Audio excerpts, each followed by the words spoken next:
Hello folks, in this video I'll be doing a 2023 review of the Sega Saturn. Now as you can see I do need to give mine a bit of a dust, but it does get fairly regular use, and as you can see I have an awful lot of games for it.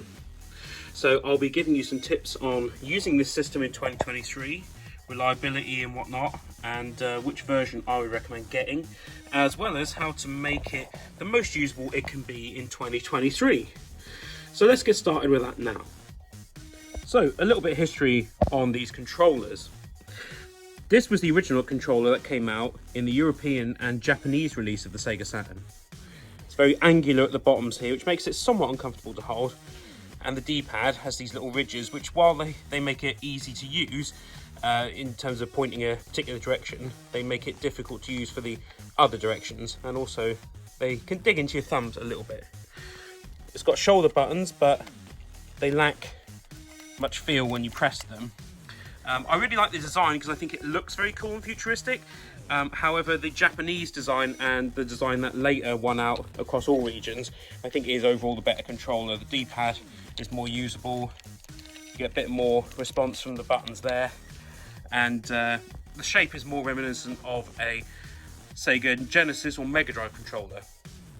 So while this will always be my favourite because it's what we had when we first got our Sega Saturn, and it just looks really cool to me, I think overall this is the better controller.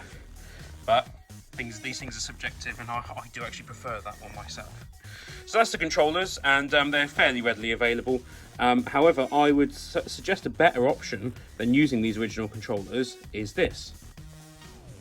So this is the wireless Retrobit controller for the Sega Saturn. It's also usable on other systems by this USB dongle, but this beautifully created little bit of kit inserts into the Sega Saturn, into the normal controller port, and enables wireless functionality. Very, very cool indeed. And then you have the controller itself, which has a very excellent feel, is rechargeable, and perfectly mirrors the original controller. I believe they use the original molds and everything. I got it in see-through, which I think is a very cool look, and you can see the little battery pack there. Like I said, very cool design. This does have a USB port on it, which is for, I believe, syncing the controller. I don't think this has a battery in it. I've never needed to do anything like that with it. Pop that back in there. So for me personally, these go for between £30 and £40, I think, in the UK. I can highly recommend getting one of these if you intend to play longer sessions, as the cables on these are slightly short. So highly recommend this. I'll do a review on it another time, but I would highly recommend using that on your Sega Saturn. It also comes in this lovely little case. So we've looked at the controllers, now let's have a closer look at the system itself. So this is a Model 1 style Sega Saturn. You can tell quite easily the model differences by the shapes of the buttons. I have tried to give this a good clean, but unfortunately everything shows up under the camera. So the buttons are oval shaped. Obviously you've got your CD tray in there. Everything still works on this one, touch wood. It is still a fully functioning system. On the back here, you have the cartridge input. I use that with a memory cartridge, which is much like a PlayStation memory card, except this can hold a lot more, and the Sega Saturn does include some built-in memory. It has some very nice design flourishes, like these little dots built into the plastic there, lines and such like, to make it a more stylish and expensive looking system.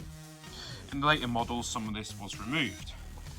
You've got vents and whatnot on the sides, and on the back is your inputs and outputs. We never use this in the UK, but everything else does get used. Now, this is something you will encounter on a system of this age. The battery will need to be replaced. I've just replaced this one, so when you turn on the system, it'll ask you to put in the date and time and whatnot. It's got an expansion card in there that can be used for various things, including, I don't recommend this. Well, actually I do, it can work, but I recommend getting all of the games if you're going to use the ROMs. And that is being able to load in games from that instead of from the disc. So that's the system itself. I'd say a fairly nice looking little system. No fans or anything due to its age, they didn't really get very hot. But I really liked this when it came out, I thought it looked very cool. So let's move on to connectivity.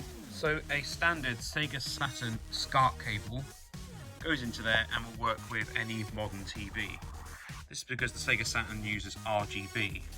It's a lot easier to connect than with an N64. You can still get little HDMI converter boxes though, that will take the signal and convert it to a 720p signal that your TV will more easily interpret, but you don't need to do that with the Sega Saturn. There are projects as well where you can actually get a HDMI port put in here instead. That obviously requires some soldering and technology skill, but that is doable. However, the Sega Saturn will work straight out of the box. So having just replaced the battery, this is what you'll see when you start up your Sega Saturn system. So you're going to want to go ahead and just accept that it is in English.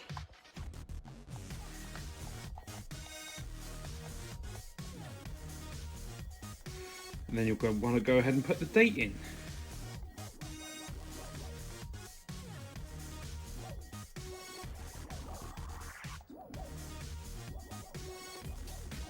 The date is kind of crazy on there, 1994.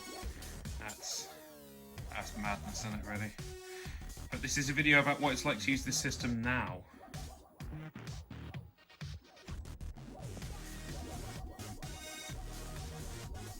Hope you enjoy the sound effects. And then you get to see one of the most beautiful intros ever from a game system.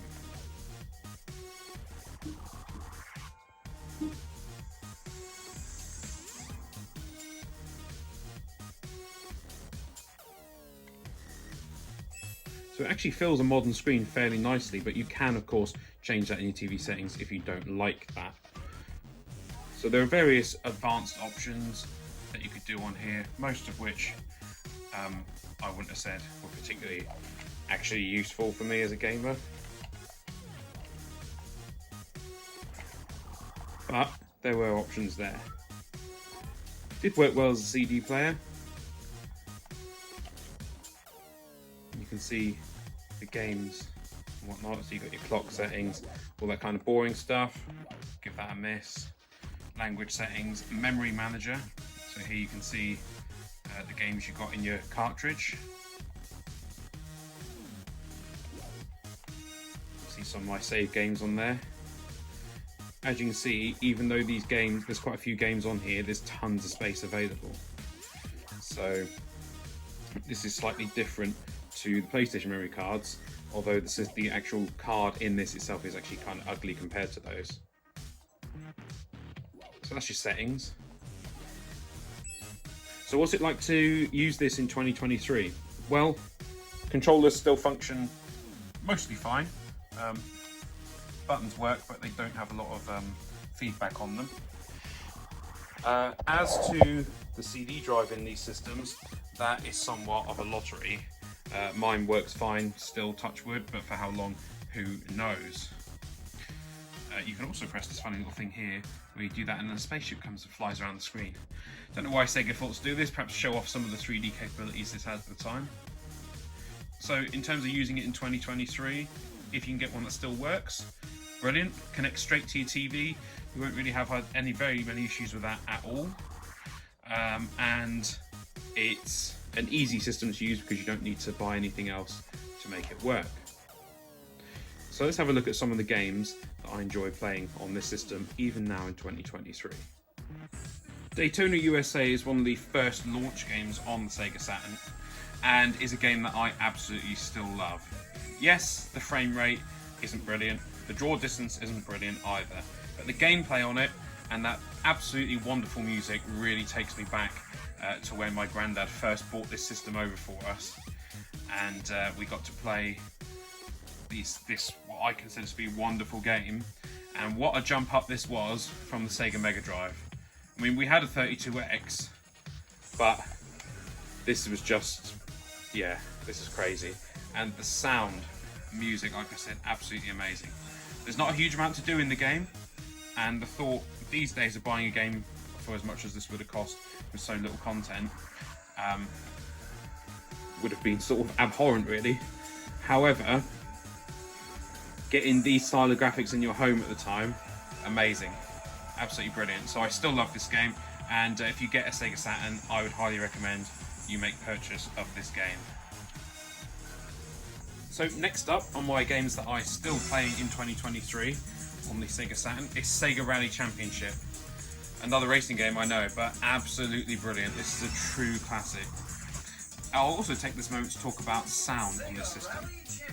So you cannot, or at least I cannot, output this to my surround sound. Even though it would only be in stereo, it must be played through the TV speakers.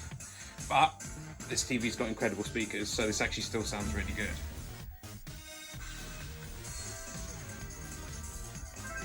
Let's get us into a race.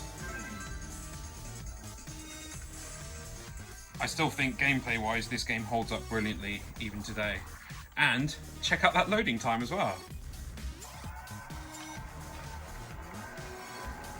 I do prefer to play in third person view though, I know, terrible.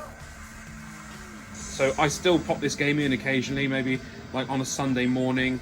I'll just chuck this game in, have a little rally about, and that's still brilliant. When I first played this, bringing it home, obviously the graphics don't match up to the arcade, and they're only 30 FPS, not 60, but the arcade system was thousands and thousands of pounds. This was a system that you could have for about £350, I think, when we got ours. And it's still incredible to play, even if I am kind of playing a little bit rubbish right now. Okay, so I'll use this next game, which is a game I also still enjoy playing from time to time with friends and family, as an example of what it's like to purchase games for the Sega Saturn in 2023. So, if you're not aware, this is Saturn Bomberman. This game currently goes on eBay for between £100 and £150, depending on condition. Now, I didn't pay that for it, but that's how much it goes for right now. So, that should kind of serve to you an example of the costs of potentially owning a Sega Saturn. Some of these games, like Sega Rally and Daytona USA, they were produced in vast quantities at the launch of the system, and they go for very low prices, really. But certain other games like this and Resident Evil, they go for higher prices. And obviously you've got games like Panzer Dragoon Saga, which go for extremely high prices. Such is the sadness of a system that essentially failed on the market. As such, some of these games are really, really expensive. I've got a lot of Sega Saturn games. I'll show you them briefly now. And it's cost me a bit to collect them, but some of them cost hardly anything.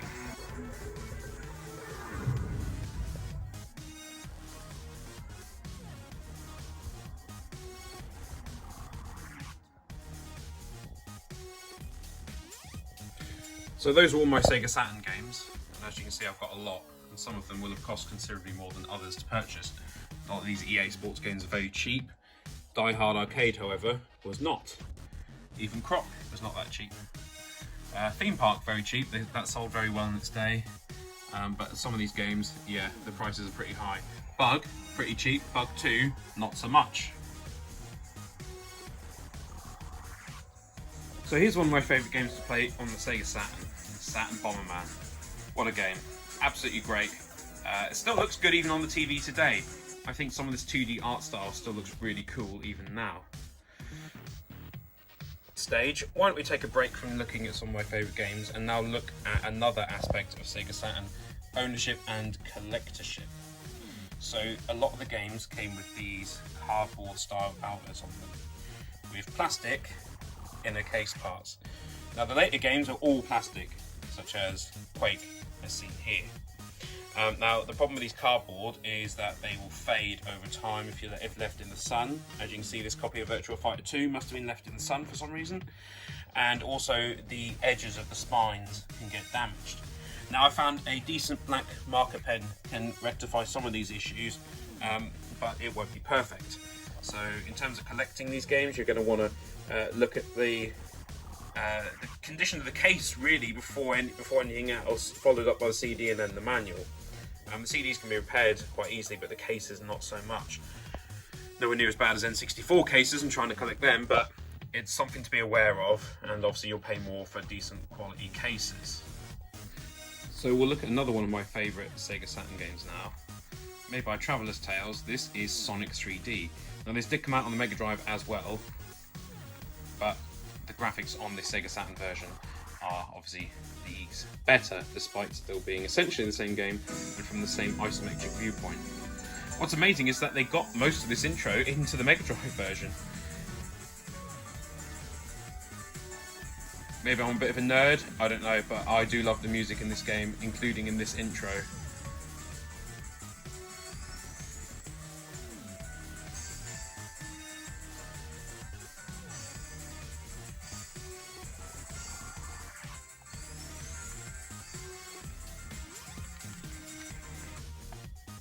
But let's go ahead and have a little bit of a look at gameplay. As I'm sure all of you would love to watch the intro, but that's available elsewhere. Just kind of want to show you a little bit of the gameplay. I mean, even the intro music here is just brilliant. Well, I think it's brilliant.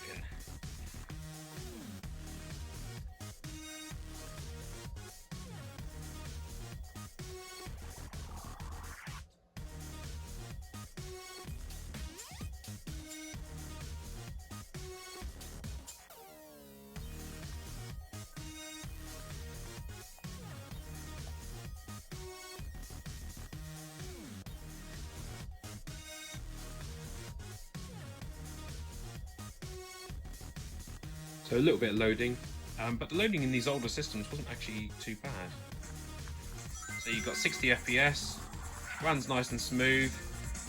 The orientation of the screen can be a little bit tough to get used to, but I do love the graphics, I love the style, and I love the music in this game. It really takes me back to being a kid, and this is my first proper experience really of Sonic on the Sega Saturn.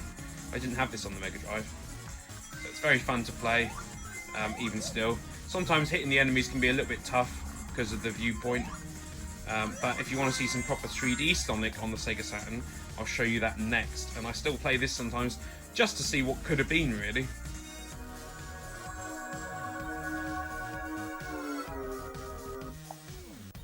So really the bit you need to see in this game isn't the intro or even the original Sonic games, which of course run brilliantly, because what would you expect? You want to see Sonic World.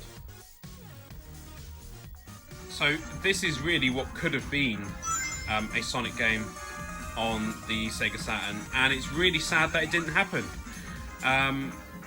The draw distance is good, the graphics look fine for the day. Do you know what I mean? It controls really well. The fact that this never came out as a full sort of game on the Sega Saturn is so disappointing. I mean, this could have held up to things like Super Mario 64 or any of the other sort of 3D games, and it looks great. Even today, I think I play this and I look at it and think, well, this looks great. This looks like fun. And the draw distance, I can't get over the draw distance on the Sega Saturn game, which was always perceived to be weak in terms of 3D graphics. But this certainly isn't. This plays great, and I think it's just a real shame that Sega never took this further and made a proper game out of this. I mean, this would have then come out before Super Mario 64 potentially, if Sega had really gone for it, and I just think Sega really missed out on an opportunity there. But there you go, that's nostalgia, that's me feeling disappointed.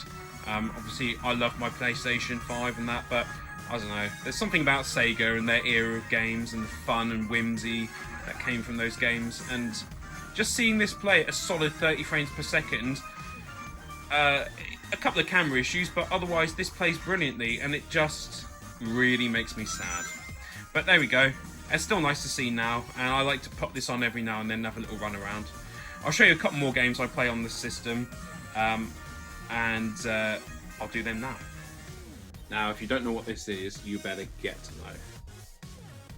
Duke Nukem 3D. What a port this was. So, this is a game made by Lobotomy Software, the guys who did Exhumed on the Sega Saturn.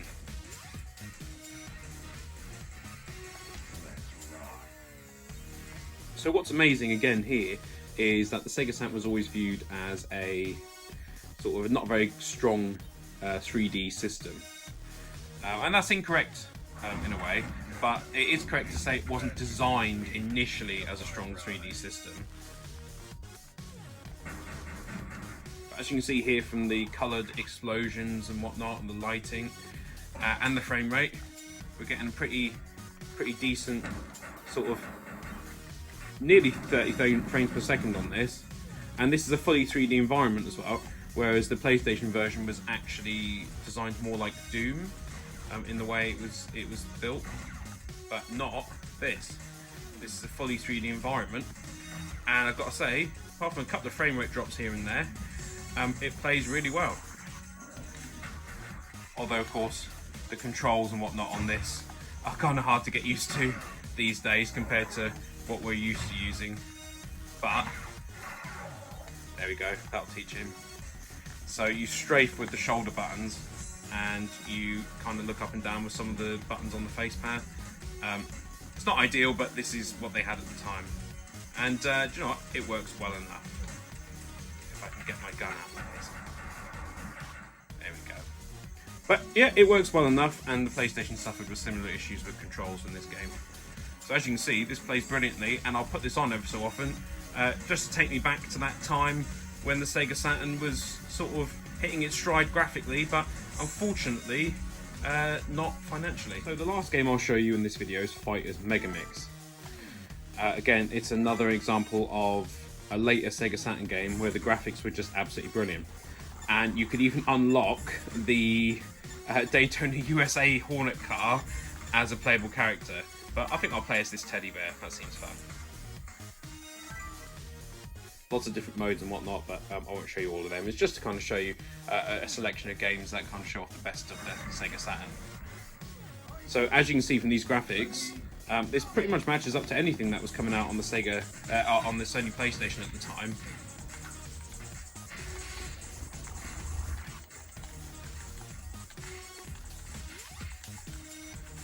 So this is kind of crazy to look at and funny and whatnot, but you can see in the background there, the VDP2 chip on the Sega Saturn is rendering an infinite plane, so it looks like you're fighting in a much bigger area than what you are.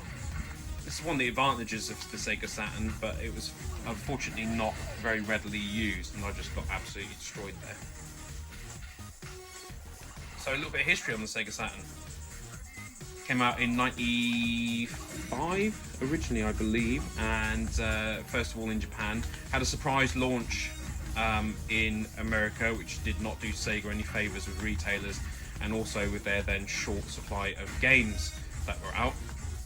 It also launched at a higher price than the PlayStation. Sony kind of pulled a great manoeuvre there with that one. And initially, some of those games didn't look too great compared to the PlayStation games. The Sega Saturn had what is now considered a pretty standard arrangement of having multiple chips for things. So you have these days 16 core CPUs, but back then having two separate chips for graphics was just unheard of, and people found it very difficult to program for. Hence why early Sega Saturn games don't look as good as early PlayStation games in general, or may have lower frame rates. But I still love this system, and in 2023 I think it's still a great system to play on. It's getting a bit expensive to collect games for now, but you could just stick to the games you absolutely loved growing up, or watch videos like this and pick out games to buy that aren't necessarily too expensive but will give you a good experience of what the system was like to use. I would recommend getting a wireless controller for it, as the wired ones are very short, and I'd recommend getting a memory card as well if you're going to stick a lot of games onto it. Also, be sure to replace that battery in the back of the system to make sure it doesn't leak, and so you don't need to set the time every single time you set the system up, and you should be good to go. A simple SCART cable should mean this hooks nicely up to your TV and you're ready to go and play your games. So I hope you've enjoyed this video. Let's look at the Sega Saturn, and if you have, please remember to hit that like button, leave me a comment, tell me if there's anything I missed, anything I got wrong, or what you liked or didn't like, and go ahead and subscribe. Check out my Patreon if you want, And I just want to say thank you very much for watching, and I'll see you in the next one.